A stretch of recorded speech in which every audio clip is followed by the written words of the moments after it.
안녕하세요. 저는 경기도에서 지극히 평범하게 사는 30대 여자입니다. 여러분의 인생 좌우명은 무엇인가요? 저의 좌우명은 뿌린 대로 거둔다예요. 저희 부모님은 제가 어릴 때부터 남에게 상처를 주면 그 상처가 그대로 돌아오고 도움을 주면 제가 힘들 때 도움을 받을 수 있다고 가르치셨어요. 그래서 제가 말이나 행동을 할 때 남에게 상처 주지 않도록 늘 조심하라고 하셨죠. 이러한 가르침 덕에 제가 학교 다닐 때나 직장에 다닐 때 주변 사람들과 그 흔한 말싸움 한번 하지 않고 두루두루 좋게 지냈어요. 그런데 이런 제가 살면서 처음으로 말싸움을 하게 된 사람이 있는데 그 사람이 바로 저의 형님이세요. 제 형님은 저보다 한 살이 많아요. 처음에 인사드리러 갔을 때도 되게 날카롭게 이야기하고 자기 동생인 남편을 엄청나게 아끼더라고요. 그리고 무엇보다 남편과 시아버지가 대형 병원에서 일하는 의사라는 자부심이 정말 강했어요. 사실 우리 집은 그냥 노후 걱정만 안 해도 되는 지극히 평범한 집안이거든요. 형님은 우리 집 사정을 듣고 평범한 평민이 의사 남편과 시댁 만나서 팔자를 고치려 한다며 처음 만날 때부터 저를 그다지 곱게 보지 않더라고요. 그래도 제가 형님이랑 사는 것도 아니니 그냥 참고 넘겼죠. 인사하고 집에 오는 길에 남편에게 형님은 어떤 사람인지 물어봤어요. 형님이 어렸을 때 아버지는 병원에서 야간 근무하시고 오셔서 주무시고 어머니가 형님을 돌보는데 끓는 물을 놓치는 바람에 형님의 몸과 얼굴에 화상을 입었어요. 그래서 바로 수술을 해야 하는 상황이었는데 그때는 화장 수술비가 너무 비싸 제대로 수술을 시켜주시지 못했대요. 그 결과 흉이 매우 심해졌고 어른이 된 지금도 그 흉터가 몸에 남아 있어요. 그나마 다행인 건 흉터가 턱과 목 쪽에 있어서 머리카락으로 가리고 다니면 잘 안 보이긴 해요.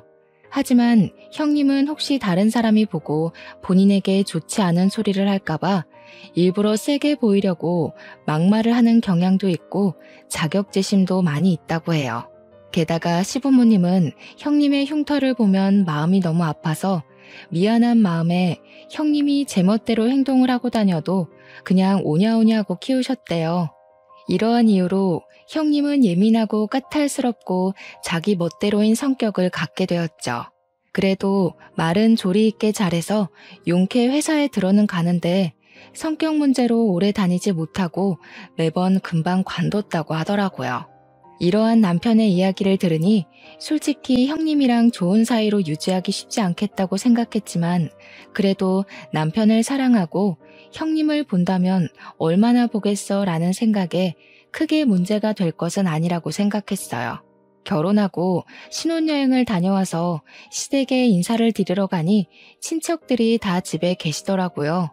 저는 한복을 차려입고 시부모님께 큰절하고 앉았어요. 그랬더니 형님이 제게 신혼여행 가서 시부모님과 자신에게 전화를 매일 하지 않았다고 구박을 하더라고요. 친척들이 다 계신 데서 형님이 뭐라고 하시니 기분이 좀 상했지만 그래도 결혼한 지 얼마 되지 않아 아직은 많이 눈치가 보일 시기기에 그냥 앞으로는 전화 자주 드리겠다고 말했어요.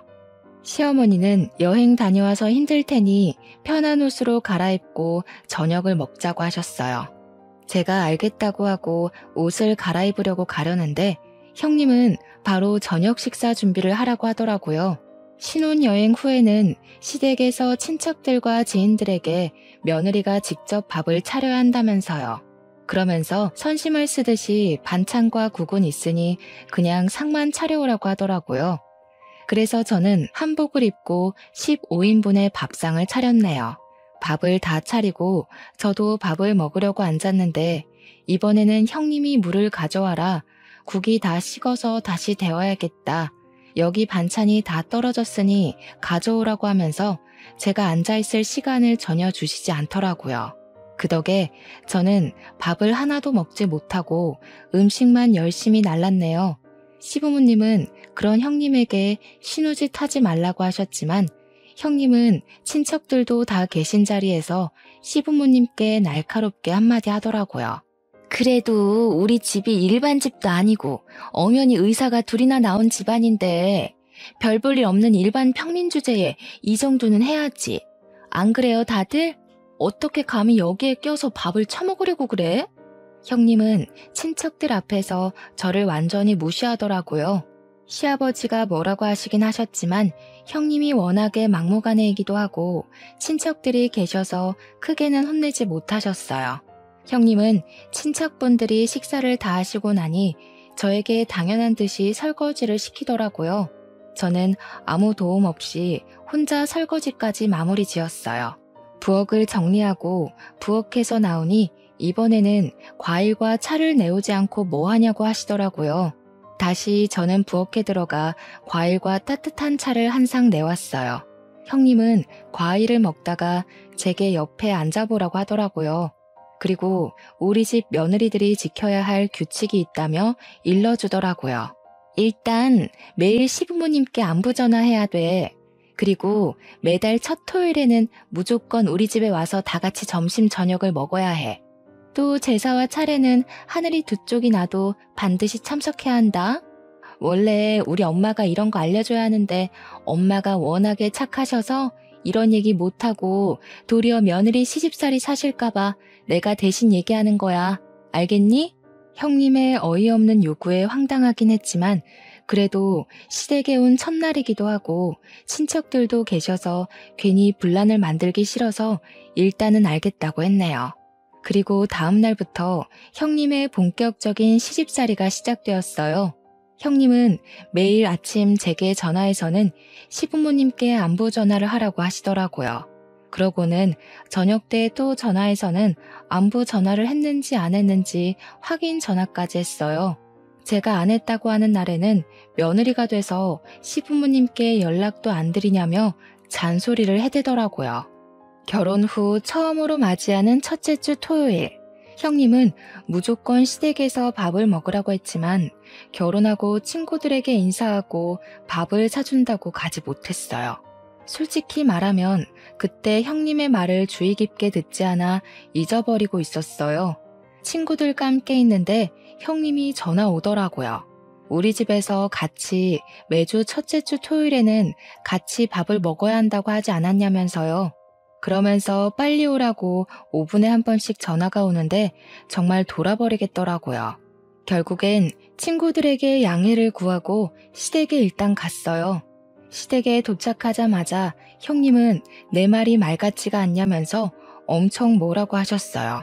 저는 도무지 듣고만 있을 수가 없어서 형님에게 화를 내며 따져 묻기 시작했어요. 이게 바로 제 인생 처음으로 한 말싸움이었죠. 형님이 말씀하신 거 잊어버려서 죄송은 한데요. 그런다고 친구들에게 결혼식 와줘서 고맙다고 밥을 사는데 5분마다 한 번씩 전화하는 것은 좀 너무하신 거 아닌가요?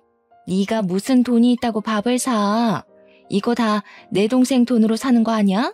잘하는 짓이다.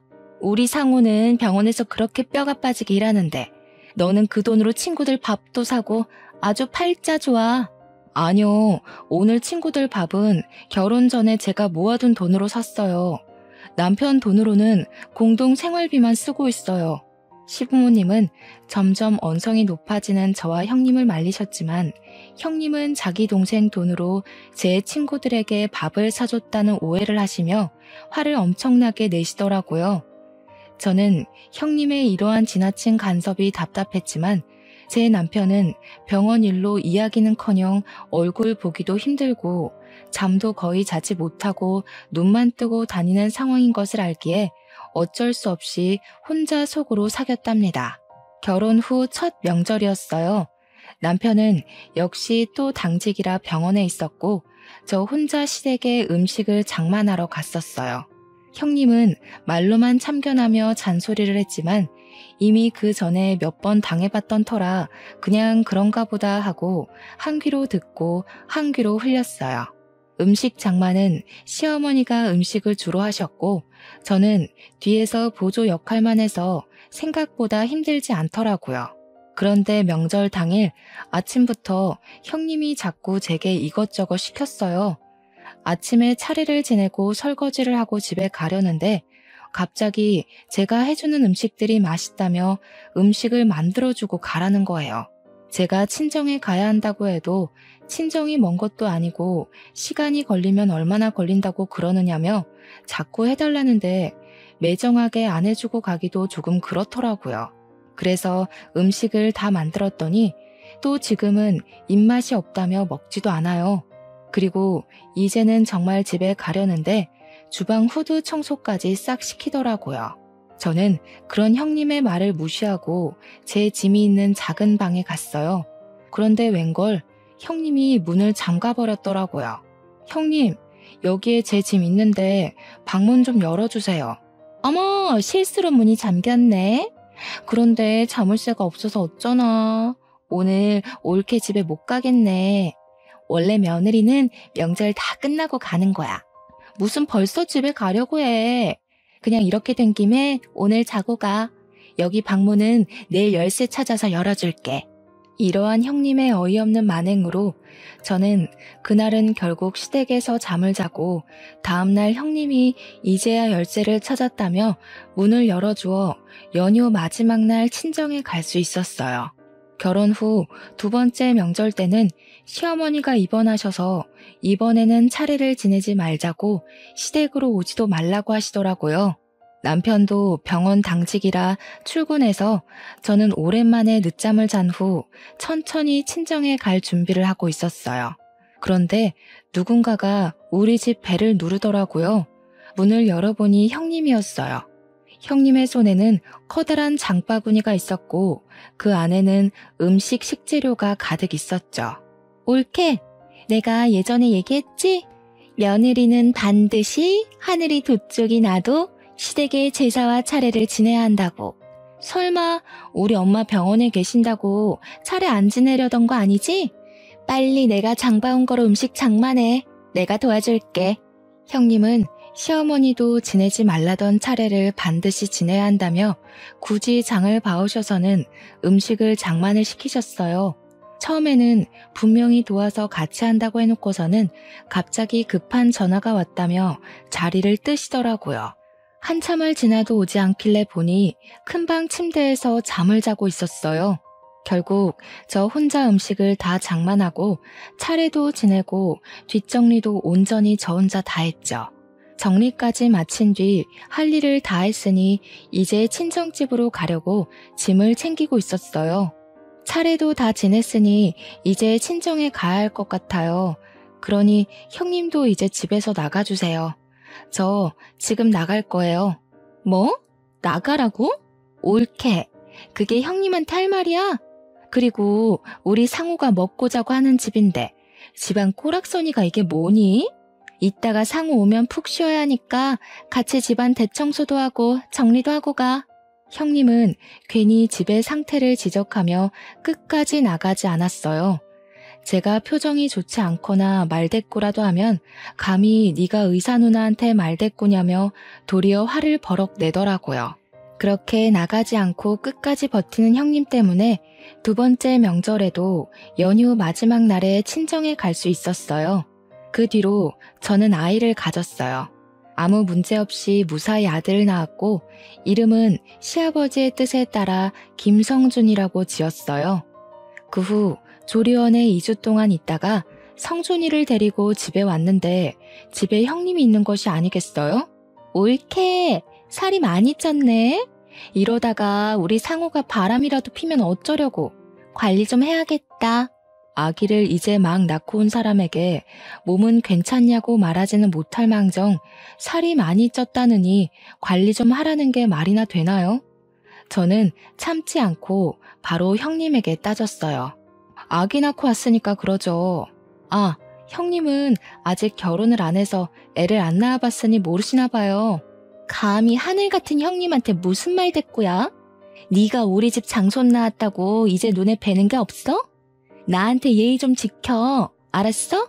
본인이 예의 없는 소리를 해놓고 도리어 저한테 화를 내는 형님한테 한 소리를 더 하고 싶었지만 하필 그때 성준이가 울어서 어쩔 수 없이 그 정도만 할 수밖에 없었네요. 저는 우는 성준이를 데리고 큰 방으로 갔어요. 방에서 성준이를 달래고 모유를 먹이니 금세 잠이 들더라고요. 조심히 침대에 눕히고 큰방 문을 닫고 나왔는데 형님이 우리 장손 자냐며 굳이 문을 다시 열더라고요. 그러고는 자꾸 볼을 만지고 손발을 만지작거렸어요. 저는 형님한테 그러다가 성준이가 깨면 오니까 어서 나오라고 했어요. 그래도 끝까지 버티고 계시더니 기어이 성준이를 깨웠어요. 결국 저는 잠시도 쉬지 못하고 다시 성준이를 안았죠. 그뿐만이 아니라 냉장고를 뒤져서 음식을 막 꺼내서 먹고 그러다가 접시를 깨고 바닥에 유리 조각이 있는데도 어떻게 치워야 하는지 모르겠다며 저에게 알아서 치우라고 하더라고요. 그날 저는 우는 성준이도 돌보고 형님이 깨트린 접시도 치우고 형님이 흘린 음식도 닦으며 정말 정신이 하나도 없이 보냈네요. 형님은 그날 이후 하루가 멀다고 저에게 영상통화를 하셨어요. 심할 때는 하루에 3번도 전화를 하셨죠. 한 번 전화를 시작하면 최소 30분은 통화했어요. 그럼 저는 아무것도 하지 못하고 30분 동안 벌서듯이 핸드폰을 들고 있어야 했어요. 한 번은 제가 음식을 하고 있어서 대충 핸드폰을 세워놓았더니 성준이가 제대로 보이지 않는다며 큰 소리로 불러대며 우리 집 장손 얼굴을 보여달라며 닥달을 하더라고요. 이러한 형님의 집착이 너무 힘들기도 하고 피곤하기도 해서 한 번은 전화를 아예 받지 않았어요. 그랬더니 받을 때까지 전화하시더라고요. 저는 너무 짜증나서 핸드폰을 아예 꺼버렸어요. 그랬더니 집에까지 쫓아오시더라고요. 내가 우리 집 장손 얼굴 좀 보겠다는데 왜 전화를 받지 않느냐고요. 이렇게 형님의 시집살이는 갈수록 도를 넘었지만 남편은 병원 일로 바빠 여전히 얼굴도 잘 보지 못하는 상황이었어요. 잠도 못 자는 사람에게 이런저런 하소연하는 것도 아닌 것 같아 그냥 혼자 속으로만 끙끙 앓고 있었네요. 하루는 엄마가 제가 좋아하는 게장을 했다면서 점심때 오라고 하시더라고요. 나가려는데 또 형님이 전화가 왔어요. 저는 지금 나가봐야 해서 영상통화는 하지 못한다고 했더니 전화하는데 뭐 얼마나 걸리냐고 하시며 성준이가 보고 싶다고 굳이 또 영상통화를 하려 하시더라고요. 결국 30분 동안 영상통화를 하느라 제가 도착하겠다고 하는 시간보다 더 늦게 친정에 도착했어요. 집에 갔더니 엄마도 계시고 저에게 남편을 소개해 주셨던 사모님도 계시더라고요. 이 사모님은 시아버지와 남편이 근무하는 병원의 병원장 사모님이세요. 우리 옆집에 30년째 살고 계시면서 결혼 전에는 거의 매일 보고 살았던 친척보다도 더 가까운 사이죠. 사모님은 제게 오랜만이라 반갑긴 한데 표정이 좋지 않다며 결혼 생활이 힘드냐고 물어보시더라고요. 오기 전에 형님과 원치 않은 통화를 해서 제가 표정이 좋지 않았나 봐요. 처음에는 이야기하지 않으려다가 그래도 내가 소개해줬는데 잘 사는지 어떤지는 알아야겠다며 자꾸 물어보셨어요. 저는 어쩔 수 없이 형님이 제게 첫날 말했던 며느리의 도리에서부터 매일 우리 집 장손 얼굴 보겠다며 영상통화를 하고 명절 때 집에 못 가게 했던 일까지 모든 이야기를 다 했어요. 사모님은 저의 이야기를 들으시고는 시부모님의 성품도 좋으시고 남편도 성실하고 책임감이 강해서 시집살이나 고생 안 하고 잘 살 줄 알았는데 시누이가 그 모양인지는 몰랐다며 미안하다고 하시더라고요. 그래서 제가 남편은 바쁘긴 하지만 잘 대해주고 시부모님도 정말 잘해주셔서 좋다고 하며 걱정하지 말라고 하셨죠. 그래도 사모님은 오래 봐서 딸 같은 제가 고생하는 게 너무 속상하다며 혹시라도 도울 일이 생긴다면 언제든지 말해달라고 하셨어요. 형님은 그 뒤로도 매일 영상통화를 하고 말도 안 되는 논리로 항상 저를 괴롭게 했어요. 그렇게 1년 정도가 지났을 때 형님이 결혼을 생각하고 있다며 상견례 날짜를 알려주더라고요. 저는 꼭 가려고 했지만 하필 그날 새벽에 성준이가 열이 나서 입원하는 바람에 가지 못했어요. 그 후로 이야기가 잘 됐는지 결혼식 날짜가 잡혔다며 모바일 청첩장을 주시긴 했는데 성준이가 그 뒤로도 계속 아파서 정신이 하나도 없었던 터라 형님의 결혼 사진을 제대로 보지 못했어요. 사실 그때 형님이 우리 집 장손인 성준이 제대로 보살피지 못해서 열이 나게 됐다면서 형님이 매일 구박했거든요. 아이가 아프면 제일 마음 아플 사람도 엄마이고 고생하는 사람도 엄마인데 그런 저에게 고생한다고 말은 못해줄 망정 아픈 가슴을 후벼 파시니 너무 형님이 밉더라고요. 그래서 형님의 얼굴이 나온 결혼 사진조차도 보기 싫어서 청첩장의 날짜만 확인하고 말았었네요. 그런데 남편을 소개해 주셨던 병원장 사모님의 아들도 결혼한다고 하더라고요. 그것도 형님 결혼 날짜와 같은 날, 같은 시간에요. 저는 정말 가고 싶었지만 형님과 결혼 날짜가 같으니 어쩔 수 없이 가지 못하고 엄마만 병원장님 아들의 결혼식에 참석하려고 했어요. 그런데 또 하필이면 그날 엄마에게 아주 급한 일이 생기는 바람에 엄마도 결혼식에 참석을 못하게 되었어요. 형님의 결혼식 날 저는 하객들을 맞이해야 하니 결혼식장에 일찍 갔는데 사모님이 한복을 입고 있더라고요. 저는 깜짝 놀라 오늘 아들 결혼식인데 왜 여기 계시느냐고 물었어요. 사모님은 우리 아들 결혼을 여기서 한다고 하시더라고요. 저는 설마 하는 마음에 형님이 보내주셨던 모바일 청첩장의 사진을 자세히 보았어요. 너무 놀랍게도 형님 옆에 사모님 아들이 떡하니 서 있는 게 아니겠어요? 어머, 저희 형님하고 현우 오빠하고 결혼하는 거였네요? 사실 그동안 성준이가 아파서 청첩장을 이제야 자세히 봤거든요. 전혀 몰랐어요. 그럼 그때 너에게 그렇게 시집살이를 시켰다는 그 형님이 바로 내 며느리인 거니? 네, 상황이 그렇게 되었네요. 그래? 알겠다. 내가 잘 기억해두고 있으마. 그동안 정말 고생 많았다. 사모님은 제게 그동안 고생 많았다는 의미심장한 말씀을 남기고 하객을 맞이하러 가셨어요. 이윽고 결혼식이 시작되었어요. 평소에는 그렇게 날카롭고 예민하고 신경질적이었던 형님도 결혼식을 한다고 웨딩드레스를 입고 신부화장을 하니 아주 곱고 참해 보이더라고요. 그렇게 많은 사람의 축복 속에 결혼식은 무사히 마쳐졌네요. 일주일 뒤 친정엄마가 별일 없으면 저녁 먹으러 오라고 부르셔서 집에 갔어요. 친정에 도착하니 엄마가 나갈 준비를 하시며 오늘이 형님 신혼여행 마치고 시댁으로 인사 오는 날인데 저한테 같이 가자고 하시는 거예요. 저는 보기 싫은 형님이 인사하는데 왜 굳이 내가 그 자리에 가느냐고 했죠. 그랬더니 사모님이 저한테 꼭 같이 오라고 했다며 사모님 집에서 저녁을 먹자는 거예요. 마침 남편도 야근하고 저 혼자 저녁을 먹어야 하니 그냥 엄마를 따라 사모님 집으로 들어갔어요. 잠시 뒤 형님이 한복을 입고 엄청 다소곳한 척을 하며 들어오더라고요. 형님은 그 집에 있는 저를 보고는 깜짝 놀라셨어요. 네가 왜 여기에 있어? 형님, 사실 여기 옆집이 바로 제 친정이에요. 그리고 사모님은 여기에 살면서 30년 전에 알게 되었는데 제가 어릴 때부터 거의 매일 뵈서 친척들보다 더 가까운 사이예요. 저도 두 분이 결혼하신다는 사실을 결혼식장에서 알았네요. 그전에는 아시다시피 성준이가 매우 아픈 바람에 정신이 없었거든요. 그런데 형님, 세상 참 좁네요. 그렇죠?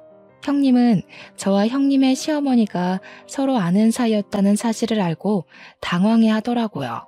그러더니 이내 표정 관리를 하고 사모님이 앉아 계시는 거실로 가서 소파에 앉았어요. 너네는 결혼하고 처음으로 오는데 큰절도 안 하니? 너희 친정은 시댁에 처음 가면 큰절부터 하라고 안 가르쳤어? 사모님은 저와 엄마가 보는 앞에서 형님을 크게 혼내셨어요. 형님은 얼굴이 빨개져서 죄송하다고 하고 일어나더니 큰절을 했어요. 그래, 앉아라. 며느리는 신혼여행지에서 왜 매일 전화하지 않았니? 이제 한 가족인데 전화를 당연히 매일 해야 하는 거다.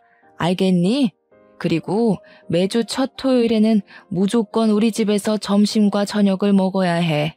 그리고 제사와 명절 차례상은 며느리가 무조건 하늘이 두 쪽이나도 차려야 한다. 이게 우리 집 며느리의 도리란다. 알겠니? 형님은 자신이 제게 했던 말을 사모님이 그대로 하고 있으시니 뭔가 이상했는지 고개를 갸우뚱하며 대답하지 않더라고요. 그랬더니 사모님이 대답을 왜 안 하냐고 시어미 말이 우습냐고 하셨어요. 조곤조곤히 말씀하시지만 어찌나 카리스마가 넘치시던지 저와 엄마도 그 자리에서 움찔했네요. 형님이 알겠다고 답을 하니 이제는 부엌에 가서 밥을 차리라고 시키시더라고요. 어머니, 저 지금 여행 마치고 왔는데 이 불편한 옷을 입고 밥을 차려요? 원래 신혼여행 후에는 시댁에서 친척들과 지인들에게 며느리가 직접 밥을 차려야 한다는 거 모르니? 며느리가 됐으면 당연히 해야지. 손님들 배고프시니 잔말 말고 빨리 가서 밥 차려. 형님은 제가 처음에 시댁에서 했던 것처럼 한복을 입고 부엌으로 가서 한상을 차렸네요. 밥을 다 차리고 사모님과 엄마 그리고 형님의 남편이 된 현우 오빠와 제가 자리를 잡고 앉았어요. 형님도 자리를 잡고 앉으려고 했어요. 너는 지금 말고 이따가 먹고 여기 옆에 서 있으렴. 명색이 병원장 사모의 손님들이 오셔서 식사하시는데 어디 이 자리에 앉아서 밥을 먹으려고 하니? 버리장머리 없기는. 아휴. 형님은 얼굴이 시뻘개져서는 앉으려다 말고 일어나서 사모님이 지정해 주시는 곳에 서 있었어요. 저는 맛있게 밥을 먹고 있는데 옆에서 자꾸 뭔가 따가운 시선이 느껴져서 보니 형님이 저를 매섭게 째려보고 있었더라고요. 저는 그런 형님의 얼굴을 보다가 사례가 들렸어요. 미진아 괜찮니? 편하게 천천히 먹으렴. 얘 며느리야. 밥 먹을 때 옆에 세워두는 건 장승처럼 서 있으란 뜻이 아니라 그때그때 필요한 것들을 눈치껏 알아서 가져오라는 거다. 미진이 사례가 들렸으니 빨리 물 가져와. 사모님의 말씀에 형님은 냉장고에 물통을 꺼내 제 앞에 물통을 그대로 내려놓더라고요. 사모님은 그런 형님을 보며 깊은 한숨을 쉬셨어요. 지금 이게 뭐 하는 짓이니? 아휴. 이럴 때는 손님한테 물통을 통째로 내어드리는 게 아니라 네가 물컵을 가져와서 따라줘야 하는 거야. 내가 너에게 이런 것도 하나하나 가르쳐야겠니? 무슨 초등학생도 아니고. 형님은 사모님께 또 한 소리를 듣고는 아주 짜증난다는 표정으로 컵을 챙겨와서 물을 따라줬어요. 그런 형님의 표정을 보고 있자니 고소하기도 하면서 뭔가 형님을 더 놀리고 싶은 생각이 들더라고요. 그래서 일부러 제 국이 식어서 그런데 국을 다시 따뜻하게 데워달라고 했어요. 형님은 아주 못마땅한 표정을 지으며 못 들은 척 하더라고요. 예, 못 들었니? 내 손님 미진이가 국을 데워달라잖아.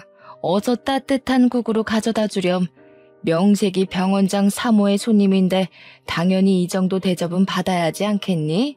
결국 형님이 죽을 상으로 다시 국을 끓여서 가져오는데 얼마나 화가 났는지 형님의 손이 부들부들 떨리더라고요. 평소 같았으면 이미 다 뒤집어 엎었을 사람인데 평소에 그리 무시했던 제 앞에서 이렇게 당하고 있으니 아마 미치고 팔짝 뛸 노릇이겠죠. 저는 아주 고소하게 생각하며 음식을 맛있게 먹었답니다. 저녁을 다 먹고 나서도 사모님은 당연히 설거지는 며느리의 몫이라며 형님에게 설거지를 시키셨어요. 저는 사모님과 함께 거실에 앉아 차와 과일을 마시며 담소를 나눴어요. 설거지를 마친 형님이 부엌에서 나오자 사모님은 거실 소파에 잠깐 앉아보라고 하시더라고요. 그러더니 내 아들 현우에 비해서 조건들이 훨씬 부족하지만 아버지가 워낙 병원에서 인품이 좋으셔서 어쩔 수 없이 결혼 승낙을 했다며 우리로서는 정말 많이 손해보고 하는 결혼이니 평생 갚으면서 시부모 얼굴에 먹칠하지 말고 살라고 하시더라고요. 그 이야기를 듣는데 형님은 울상이 되고 저는 너무 속이 다 시원해서 자꾸 웃음이 나더라고요. 이렇게 형님은 제게 시집살이를 시킨 그대로 사모님께 당하며 시댁에서의 첫날을 보냈네요. 속이 다 후련해져서 집에 왔는데 남편이 퇴근해 있더라고요. 저를 보자마자 하는 이야기가 누나한테 울면서 전화가 왔다며 어떻게 누나가 그렇게 당하고 있는데 옆에서 부채질이나 하냐고 뭐라고 하더라고요. 너 생각 안 나? 오늘 형님이 사모님한테 당했던 거 다 형님이 나한테 했던 짓이야. 신혼여행 끝나고 오자마자 친척들 죄다 불러서 밥 차리라고 했잖아. 너는 그날 밥 맛있게 먹었겠지만 나는 잔심부름하느라 밥 한 숟갈도 못 떴어. 그리고 오늘 사모님이 형님한테 며느리의 돌이라면서 했던 이야기 다 형님이 나한테 했던 이야기야. 나는 시댁에서 며느리라는 이유로 그렇게 다 해야 하는데 너네 누나는 그렇게 하면 안 되니? 누나도 그 집 며느리인데. 남편은 제 이야기를 듣고 잠시 생각하더니 아무 말도 하지 못하더라고요. 그러더니 남편이 네가 속상한 것은 알겠지만 그래도 누나네 시어머니랑 친하다고 하니 조금 살살해달라고 부탁 좀 드려보라고 하더라고요. 저는 그런 남편의 부탁에 솔직히 그동안 내가 당한 게 얼만데 그렇게 얘기는 못하겠다고 말하며 거절했어요. 잠시 뒤 이번에는 형님이 전화가 왔더라고요. 보나마나 좋지 않은 소리 할 것 같아서 전화를 받자마자 녹음을 했어요. 야, 너 어떻게 나한테 이렇게 엿을 먹일 수가 있어? 네가 시어머니한테 다 얘기한 거지? 그래서 시어머니가 너 대신에 복수한 거고. 형님이 시댁에 대한 도리라면서 며느리는 이렇게 살아야 한다고 했잖아요. 형님도 이제 결혼을 하고 한 집안의 며느리가 되었으니 당연히 그리하셔야 하는 것 아닌가요? 너 내가 가만히 안 둘 거야. 네가 지금 그 아줌마랑 한편 먹고 나 괴롭히는 거 모를 줄 알고? 아줌마요? 사모님한테 시어머니 아니고 아줌마요? 아무리 그래도 시어머니인데 호칭은 똑바로 부르시죠. 어머, 우리 형님 집안에 장손이 오셔서 저는 장손을 돌보러 가야겠네요. 전화 끊겠습니다. 형님은 역시나 제게 화를 많이 내셨고 저는 녹음된 형님과의 통화 내용을 바로 사모님께 카톡으로 보냈어요. 다음날 집에서 성순이를 돌보는데 엄마에게 전화가 왔어요. 엄마가 사모님 집에 가니 형님이 와 있었더라고요. 그런데 보니까 형님이 아주 눈물이 쏙 빠지게 혼나고 있던데 무슨 일 있었냐고 하시더라고요. 그래서 제가 어제 있었던 일을 이야기하며 아마도 그래서 혼난 것 같다고 했어요. 엄마는 그렇게 시집살이를 시키더니 쌤통이라며 저보다도 더 좋아하셨어요. 그리고 형님의 결혼 후 첫 명절날이 왔어요. 원래 병원장님은 평소에도 잘 쉬지 못하니 명절날에는 반드시 가족과 여행을 가세요. 이번에도 여행을 계획하신다길래 저는 당연히 형님도 같이 가겠거니 했어요. 여행을 가는 형님이 부럽기도 하고 한편으로는 사모님이 형님에게 아주 혹독한 시집살이를 시킬 것을 기대했는데 그러지 못하겠다고 생각하니 내심 아쉬웠어요. 저는 시댁에서 형님 없이 아주 편하게 음식을 장만했어요. 음식을 하다 보니 생각보다 재료가 많이 부족해서 시부모님과 남편은 장을 보러 나가고 저와 성준이 둘이 시댁에 있었어요. 그런데 여행을 갔다고 생각했던 형님이 들어오시는 게 아니겠어요? 어떻게 여기 오세요? 원래 명절 때마다 병원장님 여행 가시는 걸로 알고 있는데. 다들 갔지? 나보고도 같이 가겠느냐고 묻더라고. 근데 솔직히 시댁이랑 가면 불편하잖아. 그래서 안 가겠다고 했더니 그럼 나보고 혼자 차례 음식 준비하고 차례 지내라는 거야. 원래 며느리들은 제사나 차례를 하늘이 두 쪽이 나도 지내야 한다고. 그게 말이 돼? 그래서 그냥 네 하고 차례 안 지내고 여기 온 거야. 그래요? 그래도 형님이 그 집 며느리인데 당연히 차례 지내야죠. 가만히 있자. 사모님한테 명절 인사 한번 드려봐야겠네. 잠시만요. 형님은 제가 사모님한테 전화를 걸자 잽싸게 말렸지만 이미 사모님이 전화를 받으신 상태였어요. 저는 일부러 스피커폰으로 바꾸어 사모님과 통화를 했어요. 사모님, 여행을 잘 가셨죠? 사실 지금 저희 시댁에 형님이 있는데 어떻게 할까요? 난 분명히 우리 집에서 차례 지내라고 했는데 걔가 왜 거기 있니? 바꿔보렴. 저는 스피커폰으로 형님에게 제 핸드폰을 건넸어요. 형님이 떨리는 목소리로 말을 하자 사모님이 노발대발 하시더라고요. 내가 우리 집에서 차례 음식 차리고 혼자 차례상 차려서 지내라고 했는데 왜 말을 안 듣니? 첫 명절인데 시부모 말이 말 같지가 않아? 당장 얼른 가라. 가서 상 차리고 영상통화해라. 알겠니? 형님은 알겠다고 대답하고 전화를 끊고 저한테 왜 전화를 걸어서 이렇게 귀찮게 만드냐고 뭐라고 하더라고요. 그때 장을 보러 가신 시부모님과 남편이 도착했어요. 너는 첫 명절인데 시댁에 안 있고 왜 여기 있니? 다들 여행 갔는데 나 혼자 시댁에 남아서 차례를 지내라 하잖아. 말이 돼? 그래서 여기로 왔는데 세상에 전현이 시어머니가 자기 아는 사모님이라고 전화 걸어서 나 욕먹게 했어. 당연한 거 아니니? 네가 며느리한테도 그렇게 알려주지 않았니? 당장 너희 시댁에 가서 차례상 차려라. 어떻게 너는 내 얼굴에 이렇게 먹칠을 해? 아빠, 어떻게 나한테 그래? 지금 시아버지 시어머니가 날 얼마나 괴롭히시는지 알아? 나 정말 너무 힘들어서 이혼하고 싶다고. 병원장님 내외분 경우가 없으신 분 아니시다. 네가 뭘 잘못해서 그런 거겠지. 그런 줄 알고 앞으로는 절대 이렇게 오지 마라. 이혼? 이혼해서 나랑 네 동생 얼굴에 먹칠만 해봐. 그땐 우리 영 끊고 넌 집에서 쫓겨나는 거야. 명절을 편하게 보낼 생각에 집으로 왔던 형님은 시아버지와 시어머니의 성화에 다시 울면서 사모님 댁으로 가더라고요. 저는 그 후로 형님 없이 아주 편한 명절을 보냈어요. 그 뒤로 형님한테 전화가 왔어요. 형님은 제게 시댁의 시집살이가 너무 힘들다고 이혼하고 싶다고 하더라고요.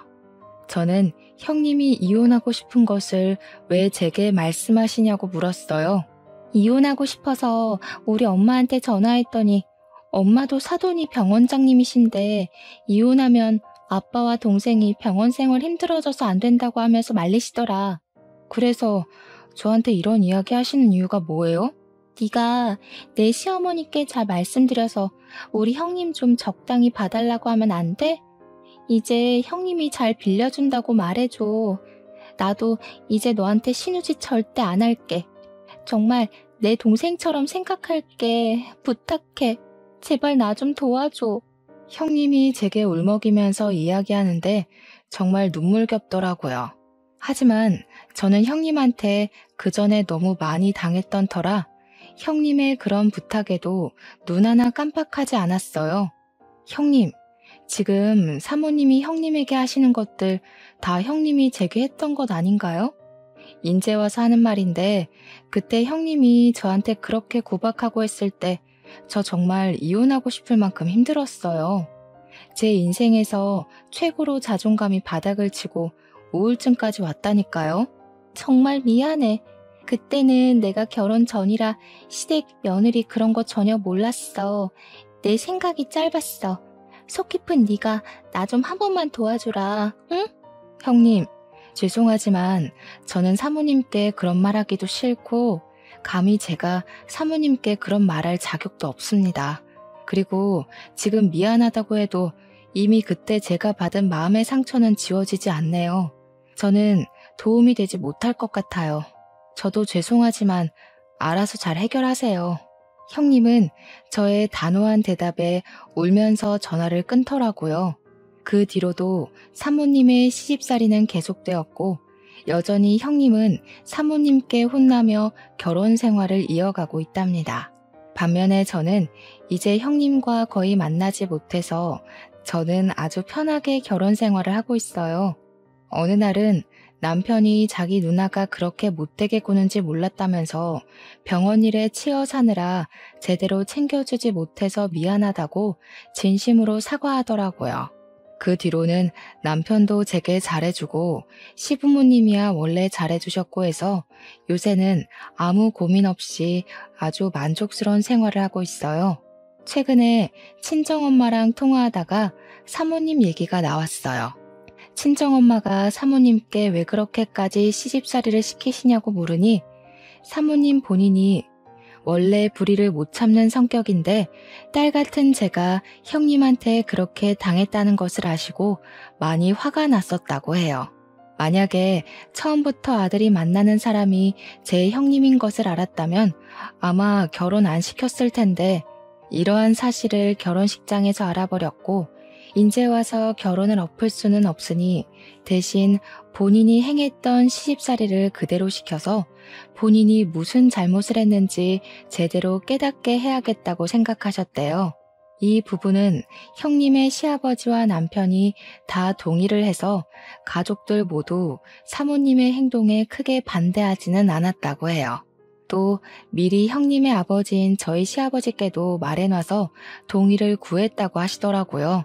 시아버지는 제 딸을 제가 제대로 못 키워서 일이 막무가내인데 그렇게라도 교육해 주시면 감사하다고 하시며 오히려 죄송하다고 하셨대요.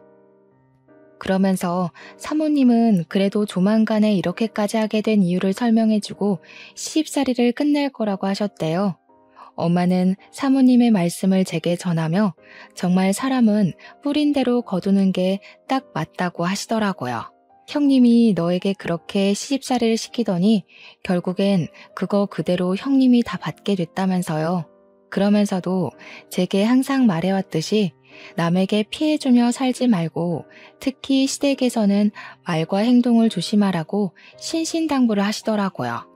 평소에는 잔소리 같았던 엄마의 말이 그날은 참 마음에 확 와닿았어요. 솔직히 그동안 형님이 제게 했던 것 다 떠들고 다니면 욕하는 것 같기도 하고 뒷말하는 것 같기도 해서 엄마한테만 이야기하고 아무에게도 얘기 못했거든요. 하지만 제가 이렇게 많은 사람이 듣는 이곳에 사연을 남기게 된 이유는 이제 형님의 시집살이가 어느 정도 끝이 나는 것 같기도 하고 무엇보다 우리 아들 성준이가 커서 장가를 가고 내가 누군가의 시어머니가 되면 절대 며느리에게 시집살이 시키지 말고 딸처럼 생각해줘야겠다 다짐하는 의미에서 이렇게 사연을 남겨요. 물론 저를 못살게 군 형님이 자신이 했던 방식으로 똑같이 당하니 속이 시원한 마음도 있긴 있고요. 조금 있으면 또 명절이네요. 어릴 때는 명절날이 그저 좋기만 했는데 결혼하고 나이가 드니 사실 명절날이 그리 반갑지는 않은 것 같아요. 결혼 전에는 친척들이 제 미래를 너무 걱정해 주셔서 힘들고 결혼 후에는 결혼 전처럼 편하게 행동하기에는 눈치가 보이니 힘든 것 같아요. 분명히 오랜만에 친척들을 만나서 반가워야 할 명절인데 요새는 여러 가지 상황에 의해 그러지 못하니 명절의 참된 의미가 많이 퇴색된 것 같아서 뭔가 씁쓸하기도 하고 그러네요. 문득 이런 생각이 들어요. 집안에서 누군가의 시누이가 되시는 분들은 시댁이 어렵고 불편할 며느리들을 배려해주고 누군가의 며느리가 되시는 분들은 혹시라도 부당한 대우를 받는다고 느꼈을 때 참고 참다가 나중에 폭발해서 더 큰 상황을 만들지 말고 바로 이야기해서 같이 문제를 해결해 나가면 조금 편해지지 않을까 하는 생각이에요. 물론 말처럼 그리 쉽게 이루어지지는 않겠지만 그래도 이번 명절만큼은 시누이, 며느리 모두 다 행복해지기를 기원하며 사연을 마칩니다. 들어주셔서 감사해요.